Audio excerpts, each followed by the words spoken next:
Le grand dialogue. Le grand dialogue de l'émission de débat du studio Tamani sur votre radio. Le grand dialogue. Lutte contre la corruption au Mali, quel peut être le rôle des activistes dans le processus? Sont-ils suffisamment impliqués dans cette lutte? Certains d'entre eux ne sont-ils pas corrompus aussi? Le grand dialogue de ce soir s'intéresse à ces questions et nos invités sont Etienne Fakaba Sissoko, universitaire, Sori Diakité, artiste slammer et Master Soumi, artiste rappeur. Je suis Mohamedou Touré. Mesdames et messieurs, bonsoir et bienvenue. Le grand dialogue. Alors, nous sommes avec un artiste slammer et pour commencer ce débat, il va nous faire une petite a cappella là-dessus. Ok, merci. Je vis dans un pays où tout ce qui se passe est anormal. Il y a une explication, son nom commence par le mal. Mal ajouté à la voyelle I donne le Mali, c'est pourquoi dans tant d'anomalies, le mal nous lie. Vert, jaune, rouge est notre drapeau, notre insigne. Mais de cet insigne, le Malien est-il encore digne? Cette question qui m'anime est celle même qui m'indigne.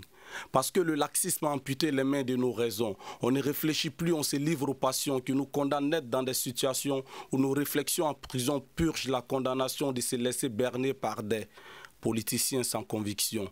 Si tu penses que Dieu est malien, tu t'es laissé berner. Dieu a déjà quitté l'Afrique et au Mali, Satan s'est intronisé. En 4 ans des tam-tams dont on a marre suivre l'intronisé Bana la Koulouba, le reste de nos espoirs meurt comme des étincelles sur du verglas. La faute à qui si les responsabilités ne sont pas situées à cause des pieds levés des députés ignares entassés dans un hémicycle pollué. Achat de l'avion présidentiel, pas d'éclaircissement, rien que des punchlines. Pourtant, nos milliards disparaissent dans le ciel comme le vol de la Malaysia Airlines. Trop de vide et d'incohérence dans nos dépenses conduisent le denier public à la carence. Créance, mauvaise gouvernance, tant de mots qui nous poussent à l'errance. Errer comme les pots de vin de l'administration. 2014, classé année de lutte contre la corruption, s'est soldé par un scandale de surfacturation où des dossiers classés top secret couvrent les largesses qui profanent les murailles de nos faiblesses. Comment nos soldats peuvent cacher leurs talons d'Achille avec des pieds corsés par des chaussettes qui ont coûté 25 000 slams. Merci, Sori Diakité. Alors, Etienne Fakaba Sissoko, corruption au Mali, quelle est la situation aujourd'hui? Permettez-moi d'abord de féliciter mon frère parce que je le découvre et j'avoue être impressionné par son talent. Merci encore et surtout bon vent. L'état de la corruption au Mali, la situation, nous l'avons dit dans les articles que nous publions, dans les commentaires que nous faisons au quotidien, que cette situation, elle est inquiétante. Elle est alarmante et à la limite, elle est désespérante. Pour la simple raison que depuis maintenant plusieurs décennies, nous sommes en train de produire des rapports et des rapports dans lesquels nous critiquons, dans lesquels nous dénonçons, dans lesquels nous proposons, dans lesquels nous donnons des solutions au pouvoir public pour véritablement endiguer ce phénomène-là. Mais à la lumière de ce qu'on constate sur le terrain, vous remarquerez avec moi que tous les secteurs aujourd'hui dans notre pays sont touchés par la corruption. Tous les individus que nous sommes, quelle que soit notre bonne volonté, quel que soit notre secteur d'implication, nous sommes tous touchés par la corruption. Soit nous sommes corrupteurs nous-mêmes, soit nous sommes corrompus nous-mêmes. Et donc cela fait aujourd'hui que nous sommes dans un état où on continue à voter des textes à l'Assemblée nationale, on continue à créer des services pour lutter contre la corruption, mais que malheureusement sur le terrain, le phénomène continue à prendre de l'ampleur. Aujourd'hui, face à tout cela, on a le sentiment qu'elle est devenue finalement la meilleure façon de fonctionner, qu'elle est devenue la règle à suivre. Et c'est ça qui aujourd'hui doit interpeller l'opinion, doit interpeller les décideurs, doit interpeller chacun de nous pour que enfin nous puissions prendre conscience que ce que nous sommes en train d'encourager dans notre société, nous le faisons en réalité contre nous-mêmes, contre notre pays, contre notre développement. Et c'est à cette hémorragie-là qu'il faut mettre un terme très rapidement. Master Soumi, on parle du rôle des activistes dans la lutte contre la corruption. Aujourd'hui, qui est activiste? Merci. C'est une question très difficile à répondre parce que, c'est-à-dire personnellement, j'en veux au régime IBK d'abord de par sa mauvaise gouvernance, mais aussi ça a donné naissance à d'autres professions de circonstances. et ce n'est pour tirer sur qui que ce soit, mais aujourd'hui, être activiste, je ne pense pas que activiste d'abord, que ce soit une profession. Mais aujourd'hui, n'importe qui s'érige en activiste. Et ça va dans tous les sens. Et c'est devenu un lieu de refuge, hein, pour pas mal de jeunes. Et puis encore, être activiste, moi je pense qu'il faut avoir des convictions. Il faut avoir des convictions. Beaucoup d'individus ont été considérés comme activistes au Mali et après, on a découvert ce qu'on a découvert sur leur comportement. Moi, je pense qu'on n'est pas obligé d'être activiste pour pouvoir contribuer au développement de son pays. Et aussi, on n'est pas activiste qui veut, on est activiste qui peut. Quand on est activiste, on doit avoir des principes et c'est des sacrifices aussi qu'il faut faire. Il ne faut pas prétendre devenir riche et en choisissant d'être activiste. C'est pourquoi je dis à beaucoup d'autres personnes qui sont dans tous ces mouvements de combat citoyen, qui se considèrent comme activistes et qui sont même activistes, qui sont devenus au fil du temps. Je leur dis, il ne faut pas avoir comme activité principale ce combat citoyen ou être activiste. Il faut quand même reposer son combat sur quelque chose. Il faut reposer son combat sur quelque chose pour pouvoir vivre de façon indépendante. Pour pouvoir vivre de façon indépendante, pour ne pas être tombé dans certaines choses qui peuvent vraiment ternir votre image ou dénigrer votre combat. Quand vous dites que vous en voulez au régime Ibeka, est-ce que vous voulez dire que c'est sous Ibeka que l'activisme a commencé au Mali? Ça n'a pas commencé au Mali sous Ibeka, mais il y a eu une prolifération de l'activisme. Quand je regarde par exemple Activiste TV, initié par le frère Etienne Fakaba et son groupe, et d'autres personnes qui passent tout leur temps à faire des injures, à faire des... je ne sais pas, à faire des critiques stériles sans aucune proposition concrète, je me dis qu'il y a un problème. Il y a un problème, sinon l'activisme, ça existe au Mali depuis longtemps. Il y a beaucoup de gens, même s'ils ne se font pas appeler activistes, ils sont dans un combat citoyen, hein, à partir duquel on peut les placer dans cette catégorie qu'on peut appeler activiste. D'accord. Oui. Sori Diakité, que pensez-vous de ce rôle d'activisme au Mali? Ok, et moi je vais un peu soutenir l'idée du grand frère Master Soumi. Pas plus tard qu'avant-hier, je disais sur un de mes posts, ne me parlez pas de citoyenneté encore dans un pays où seuls les aveugles respectent le feu tricolore. Parce que, et je suis allé du constat que les gens s'érigent en activistes. Mais est-ce que réellement ce sont des activistes? Maintenant, l'interrogation qu'il faut poser, c'est pourquoi ils sont devenus activistes.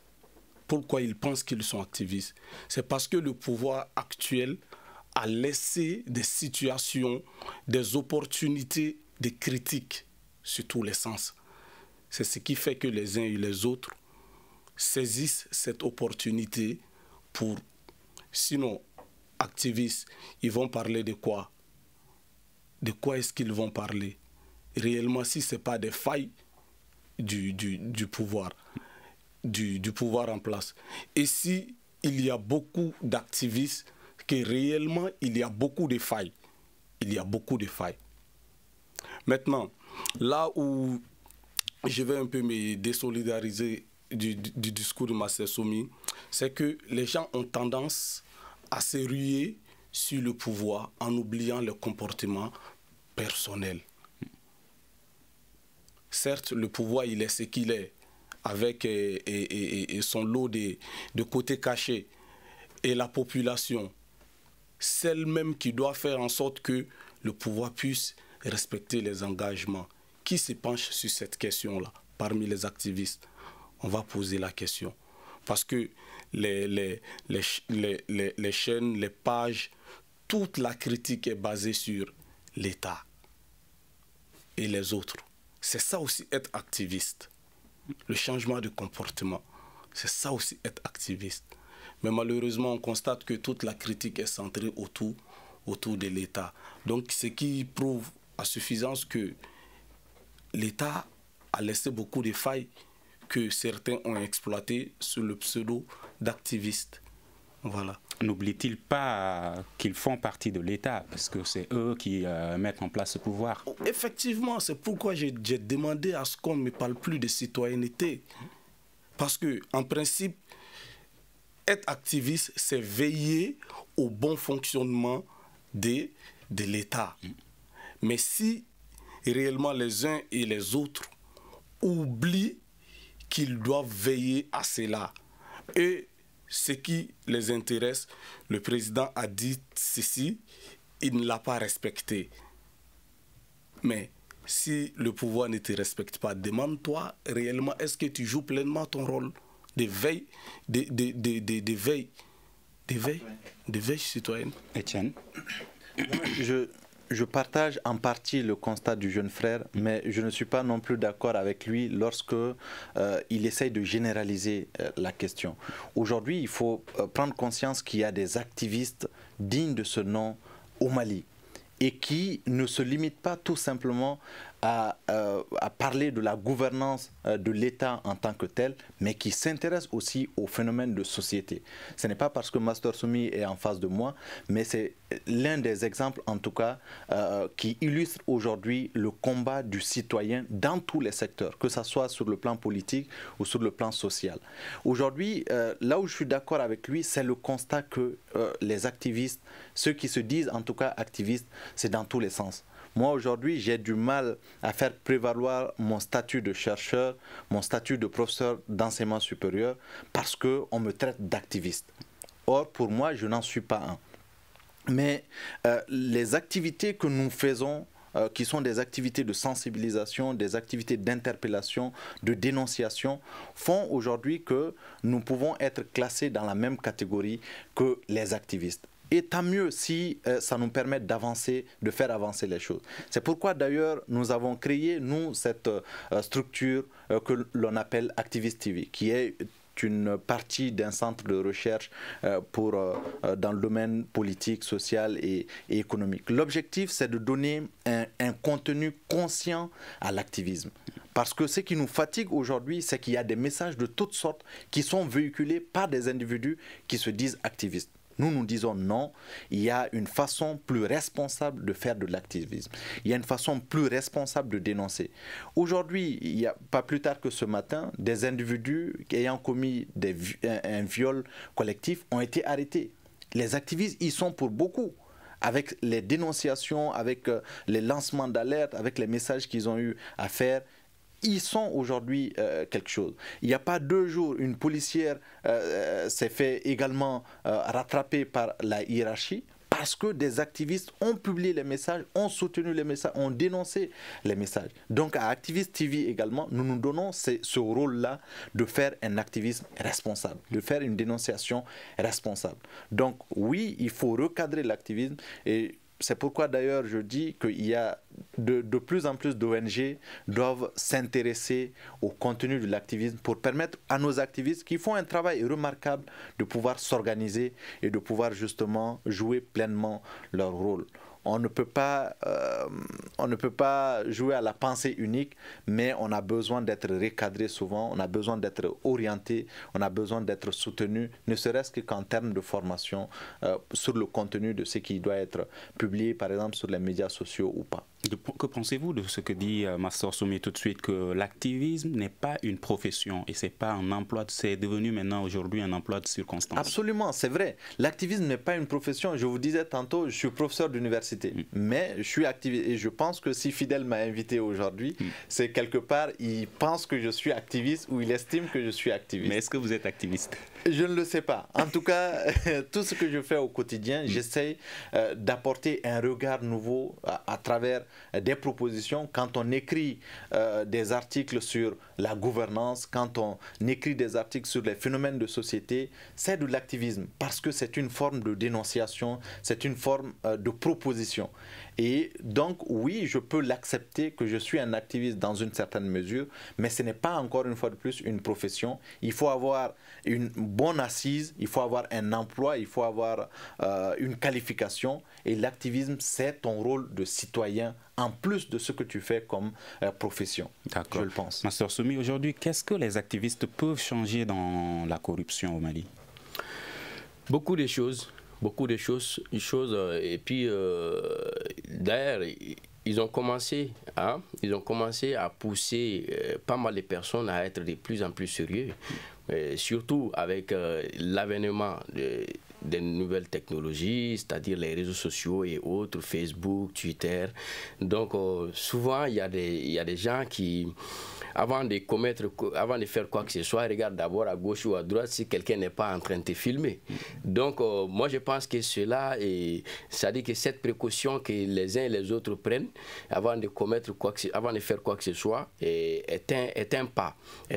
Et cela est à saluer parce qu'aujourd'hui, les gens ne passent sur rien. On essaie de dénoncer chaque chose, on essaie de critiquer toutes les dérives, que ce soit de l'État, comme Étienne l'a dit, mais il y a aussi des faits sociaux qui sont dénoncés. Donc moi je pense qu'aujourd'hui, les activistes ont et peuvent faire beaucoup de choses, mais aussi il faut une synergie. Il faut fédérer les forces.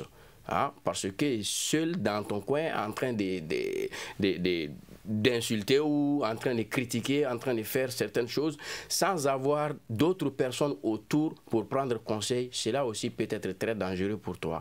Donc il ne faut pas s'isoler pour mener un combat.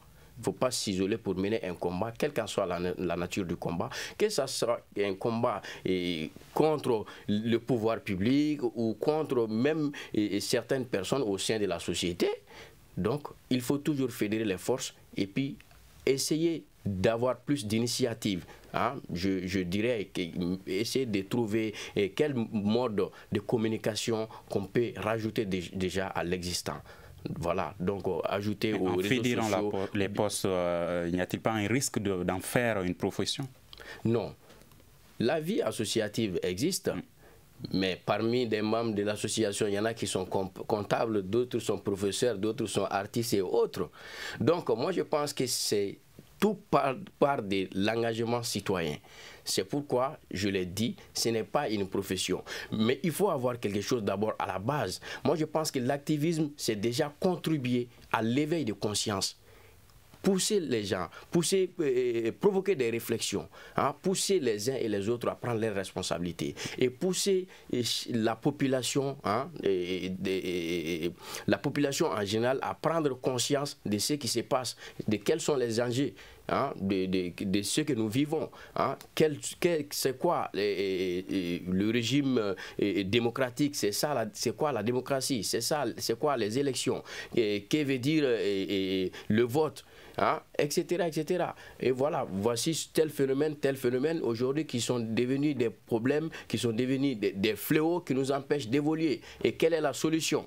Donc moi je pense que cela aussi c'est vraiment nécessaire lorsque les gens essayent de se mettre ensemble, lorsque nous on s'est mis ensemble pour faire reculer l'État dans Anté-Abana avec d'autres personnes, donc que je salue. Donc moi je pense que c'est la raison pour laquelle je dis qu'il faut vraiment s'unir pour mener des combats. D'accord, on va écouter l'avis des Maliens sur le rôle que doivent jouer les activistes dans la lutte contre la corruption. Une information ou des informations pertinentes. Donc ils dénoncent des mauvaises pratiques. Or ces mauvaises pratiques se sont installées par le biais de ces gens qui sont dans la gouvernance aujourd'hui, autrement dit les autorités, mais qui font tout sauf la gouvernance et la bonne gouvernance. Très généralement, les gens ont peur d'être dénoncés et c'est un début de moralisation de la gestion de la chose publique. Et surtout, il y a un côté, si la corruption financière aujourd'hui recule d'un pas, mais au même moment la corruption sociale est en train toujours de continuer à grande vitesse. La première action que les activistes mènent aujourd'hui, c'est de dénoncer, parce qu'on n'a pas d'autre moyen que ça. Si on voit quelque chose qui est anormal, on dénonce, on dit ça c'est anormal, c'est ce qu'on doit faire. Aujourd'hui, on n'a pas encore d'action concertée sur la lutte contre la corruption. Chacun le fait individuellement dans son petit coin. Mais nous, au sein de notre communauté, on est arrivé à faire des actions communes dans la lutte contre la corruption, notamment lors du viol d'une dame. Le coupable avait été arrêté, mais sous le coup de la corruption a été libéré au niveau de la police. Mais après avoir mené une action avec le hashtag Justice pour Fatouma Diallo, qui était la victime, le procureur s'est saisi du dossier et a fait arrêter de nouveau le coupable qui est aujourd'hui en prison. Sori Diakité, que pensez-vous de ces différentes réactions? Oui, ces réactions ont leur part de vérité et c'est la vérité même, je dirais. Mais au Mali, ici, il y a quelque chose que moi, je n'arrive pas à comprendre. Qu'on voit des activistes qui sont pro et des activistes qui sont contre. Des activistes pro et des activistes contre. Est-ce des chargés de communication ou des activistes? Voilà, moi j'allais justement poser la question, des chargés de communication. Et là, je remercie beaucoup mon frère Massé Soumi d'avoir soulevé le débat. Il disait que l'activisme ne doit pas être une activité à part entière, rentable. Parce que quand on voit ces dissensions, ces deux blocs se former, il faut réellement se dire que quelque part, il y a quelqu'un qui touche à quelque chose. Parce que la vérité déclarée par l'autre est contredite par l'autre côté. Donc, on va se demander maintenant le contenu de l'activisme, c'est quoi? Est-ce se contester? D'où l'obligation pour les activistes de se réunir en un seul bloc. C'est comme ça qu'on va faire évoluer les choses. Mais quand il y a deux blocs, forcément, il y a un bloc qui va défendre le mauvais côté. Et là, l'activisme, ça ne va servir à rien. Parce que ce sont des gens, les activistes sont des gens qui ont une portée conséquente sur la manière de réfléchir de la population. Ils sont écoutés. Rien qu'à voir le nombre de vues sur une vidéo publiée, tu vas te dire que réellement, les activistes ont un poids. Mais quand ceux-ci sont opposés, donc, on va rester dans la contestation et dans la confusion surtout, et le débat, on ne va pas bouger d'un iota. Moi, je pense que c'est à ça qu'il faut travailler. La fédération des forces activistes, pour que l'activisme garde tout son sens. Mais quand les activistes s'érigent en chargés de communication de tel ou tel camp, réellement, le contenu perd son sens. Etienne, certains sont-ils devenus réellement des chargés de communication? Absolument. Aujourd'hui, l'activisme doit être au service d'abord du citoyen. L'activiste doit être même un humanitaire souvent. Lorsqu'il y a un problème social, une inondation par exemple quelque part, les activistes ont le devoir d'apporter leur aide en termes de visibilité au danger ou au calvaire que ces populations-là traversent, en interpellant le pouvoir public, en interpellant les autres citoyens pour venir en aide à ces personnes-là. Lorsque moi je vois que nous avons pu faire évacuer bon nombre de malades dans des situations critiques, tout simplement à travers des posts qui ont fait 1 million de vues, 100 000 vues, etc., etc. Je me dis c'est extraordinaire.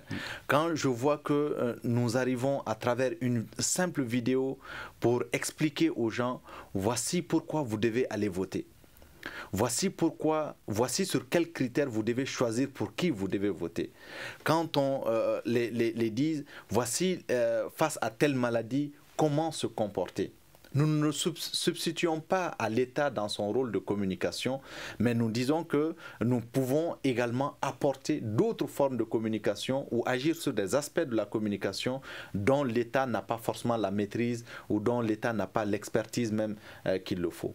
Lorsque les activistes sont conscients, comme je le vois de plus en plus sur les réseaux sociaux, qui ne sont pas au courant de qui ne maîtrisent pas telle ou telle situation, qui font appel sur leur plateau dans une chambre sombre en lui donnant la parole pour qu'il explique à l'opinion telle ou telle situation, je me dis que nous faisons un travail extraordinaire.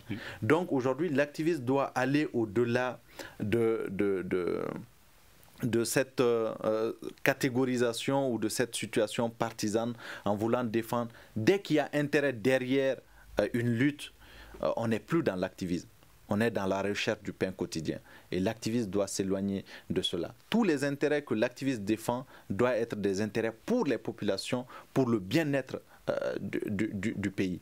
Lorsque je vois que nous sommes avec les Masters Soumis pour défendre justement notre armée nationale, pour dire qu'il y a eu trop de morts, il faut aujourd'hui qu'on pose le diagnostic, il faut aujourd'hui que nous venions en aide à la situation, aux personnes qui sont victimes de cette guerre.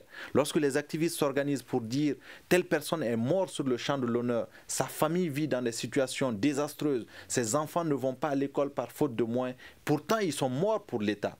Quand les activistes s'organisent pour des causes comme ça, moi je dis c'est des causes nobles.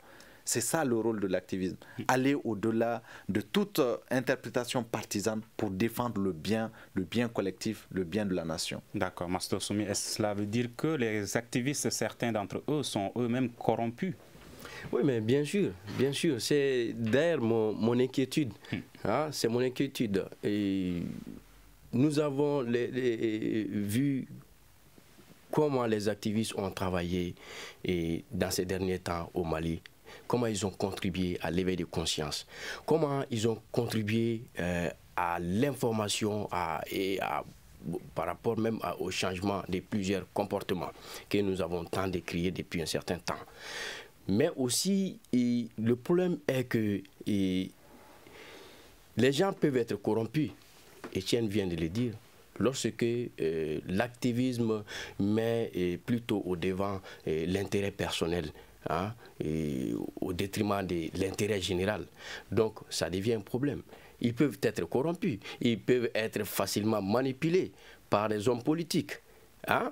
Personnellement, moi, j'ai refusé de battre campagne pour des hommes politiques, pour certaines personnes, etc. Parce que tout simplement, j'ai des convictions. J'ai des convictions personnelles et je vois mon art au-delà de la simple musique.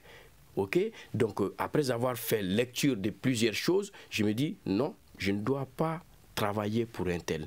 Je ne dois pas travailler pour un tel.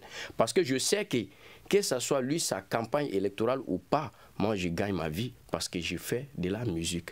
Je suis artiste et j'ai des contrats, je fais mes spectacles, etc. Donc, si l'activité d'une personne est essentiellement basée sur juste critiquer ou juste s'ériger en activiste, c'est très facile de se faire manipuler. C'est pourquoi je dis qu'il faut avoir les moyens de son combat. Mais vraiment, l'activisme joue un rôle très important dans notre société. Parce que il a dit, s'il y a tant d'activistes, c'est parce qu'il y a beaucoup de dérives, il y a beaucoup de désordre. Oui, mais il faut que ça soit un peu canalisé. Il faut que les gens essayent de voir réellement ce qu'ils veulent. Parce qu'il ne faut pas manipuler l'opinion pour aussi des intérêts personnels. C'est très, très dangereux. Donc, nous avons constaté, et vous le savez autant que moi, il y a beaucoup de gens qu'on a considérés comme activistes et après on a vu et on a écouté des conversations de certains activistes avec d'autres personnes. Il y a des gens qui se servent de l'activisme pour faire chanter certaines personnes et pour des intérêts personnels. Donc cela aussi est très dangereux. C'est pourquoi je dis, c'est pourquoi je décris l'activisme d'aujourd'hui, ou l'activisme en gros comme je décris le régime d'Ibk comme ayant donné l'opportunité à des boulots de circonstances, comme être activiste ou révolutionnaire des dernières minutes. Oui. Alors aujourd'hui, la situation de la corruption est devenue inquiétante et les responsabilités se situent à tous les niveaux. Est-ce que des activistes qui sont corrompus peuvent réellement lutter contre la corruption? Quelqu'un qui est corrompu, je pense qu'il ne peut pas lutter contre la corruption parce qu'il travaille à l'émancipation sinon à cristalliser la corruption. Et il y a un mois de cela, nous, on a été contactés par un leader politique qui voulait qu'on organise des trucs pour sa campagne. Et à la mairie du district, oui, à la mairie du district de Bamako. Et j'ai un jeune que j'encadre, c'est lui qui m'a abordé pour la question. Je lui ai dit d'aller dire à son gars que nous, on ne travaille pas pour les politiciens. Il m'a dit pourquoi. J'ai dit que lui, il a un mandat à faire. C'est 5 ans. Il va. Nous, on a quelque chose que nous sommes en train de faire. Ce n'est pas parce qu'on a mobilisé une foule conséquente pour remplir la salle du Babemba qu'il va venir solliciter nous, notre service pour mettre notre A au service de sa politique.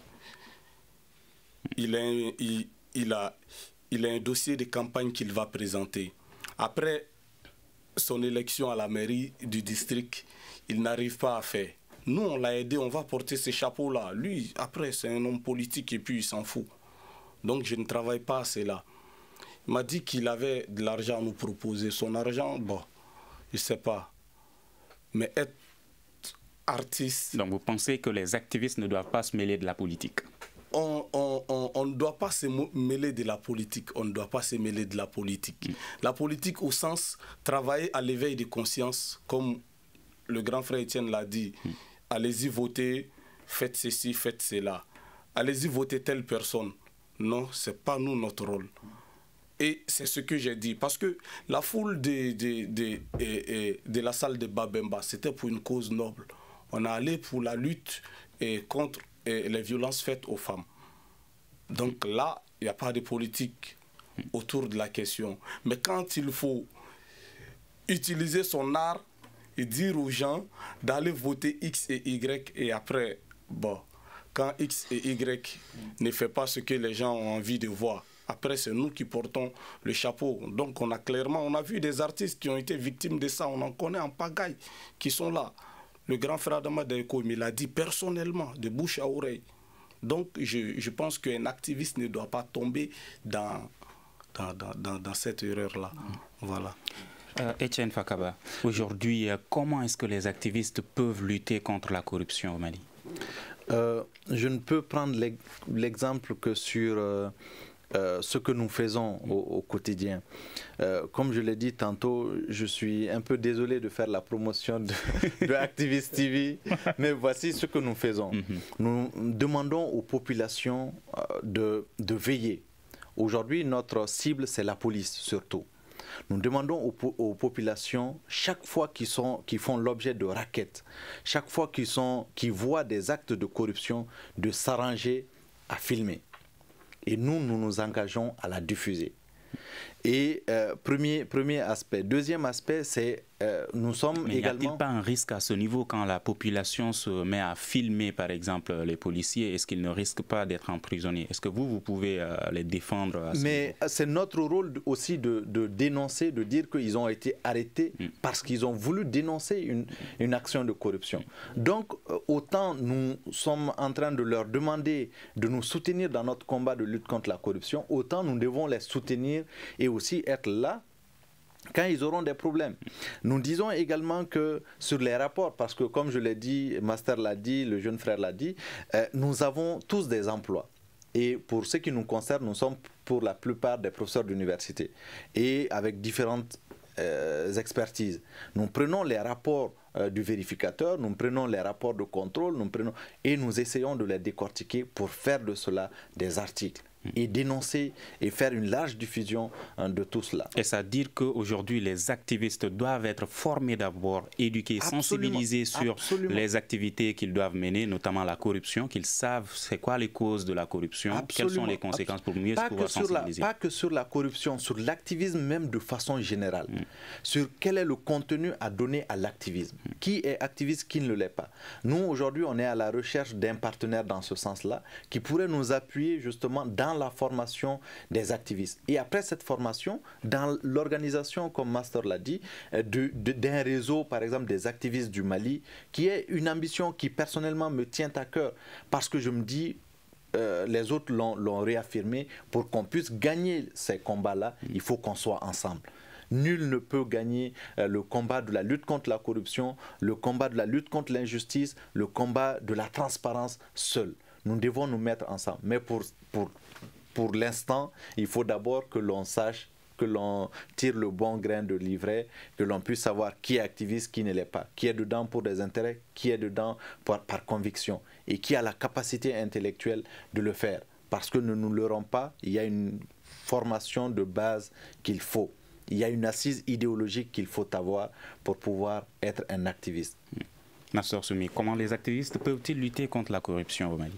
Je pense que cette question de formation revient encore dans le même sens. C'est-à-dire que pour pouvoir lutter contre un phénomène, pour pouvoir lutter surtout de façon efficace contre un phénomène, il faut le connaître.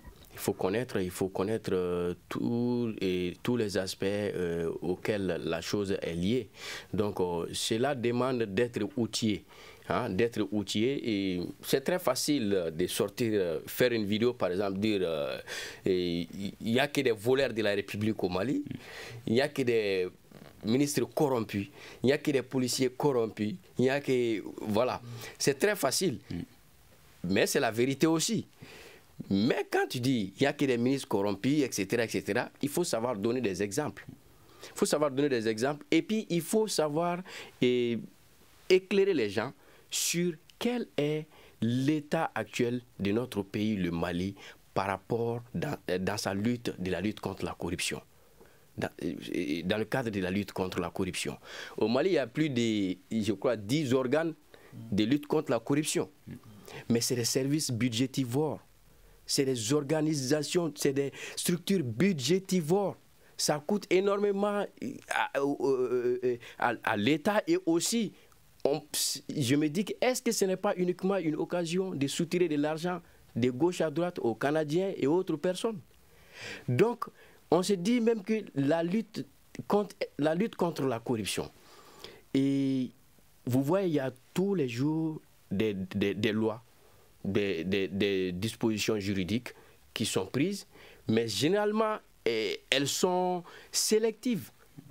Moi, je pense que si on doit vérifier, si on doit réellement vérifier les lois contre l'enrichissement illicite, ça doit commencer depuis la première tête de la République, qui est le président de la République. À combien l'avion a été acheté? Un avion qui a 5 prix. 5 prix, le président a son prix. Son premier ministre Moussa Mara est parti mentir à l'Assemblée nationale en disant un prix. Il dit non, ce n'est pas le prix, c'est le coût. Ok, prix d'achat, prix de vente, dépenses, bénéfices, etc. Qu'on nous dise réellement à combien cet avion a été acheté. Des chaussettes surfacturées à 15 000, 25 000, il vient de nous dire Saccharose. Moi, je pense qu'on nous dise réellement ce qui se passe. En ce moment, les activistes aussi pourront être mieux outillés pour informer l'opinion. Et aussi, les rapports du vérificateur général.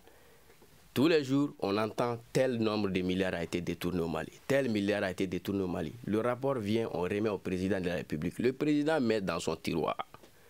Et aussi, plus loin que ça, quand vous partez dans nos services publics, généralement, les individus qui sont impliqués dans des actes de corruption, ils sont généralement sous la couverture du parti au pouvoir.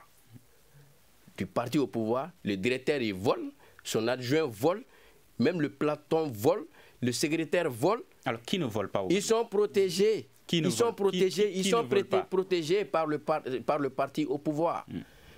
C'est un système, c'est une chaîne. Est-ce que tout le monde ne vole pas au Mali? Je ne dis pas que personne ne vole au Mali à part l'État. Mais l'État, je pense que les gouvernants sont nos employés. Nous les payons pour ça. Et c'est eux qui ont la tâche aussi, qui ont la responsabilité de faire de telle sorte que le Malien puisse être